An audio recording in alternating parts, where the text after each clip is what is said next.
Look at Mormons today. Yes. Now, I remember years ago seeing that famous Hollywood film about the Mormons, but I think it was a very glamorised version. Tell us a little bit about how the Mormons began and who the driving force was behind them.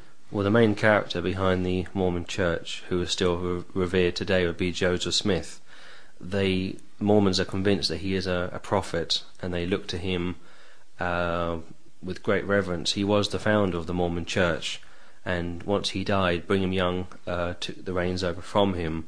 But Joseph Smith was no more than a con man, and that has been well documented by family and friends in the late 1800s. We also know that Joseph Smith stole Masonic secrets before he was excommunicated from the Masonic Lodge. So Mormonism is no more than a repackaged Masonic religion dressed up in symbols and false regalia.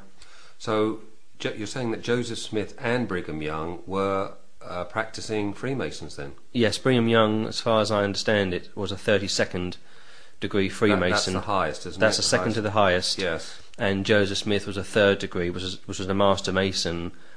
Good evidence to support both those claims. So how dangerous would you say are the cults, and how dangerous are the Mormons? Well, as a born-again Christian myself, the first thing that I would have problems with with the Mormon Church would be that they do not understand who God is and who Jesus Christ is. Jesus said to his apostles, "Who do you say that I am?" With Mormons, they will say that he is Lucifer's spirit brother. They will say that he is one of many gods. Polytheism is the word which would best describe Mormonism. And they would also only accept the Bible in harmony with the Book of Mormon. So for those three issues, I would take offence to.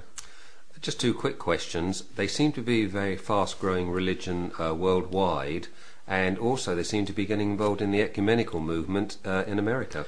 The Mormons, at last count, were between 10 to 12 million strong. It's quite big. And they have grown rapidly over the years. Yes, they also have become very ecumenical. We know of Ravi Zachariah, who recently went up to Mormonland, Utah in 2004 and received a standing ovation. Now, interestingly, Ravi Zachariah is the general editor of Walter Martin's book, The Kingdom of the Cults, yes, which has been a bestseller for many, many years. Now, I cannot imagine Walter Martin, although he was New Evangelical, going up to the Mormon land and addressing them in the context of ecumenism.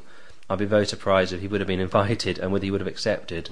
Ravi, unfortunately, did accept and was invited, and it shows just how apostate these churches are now. A final question, one of the questions which often raises itself in Christian circles: how should we witness to Mormons, especially, whether in our family, in the streets, and if we do see them, should we avoid them or challenge them? No, I think we must speak to them. Obviously, you wouldn't ask them into your house. The first question that I always ask Mormons is, who do they say Jesus Christ is?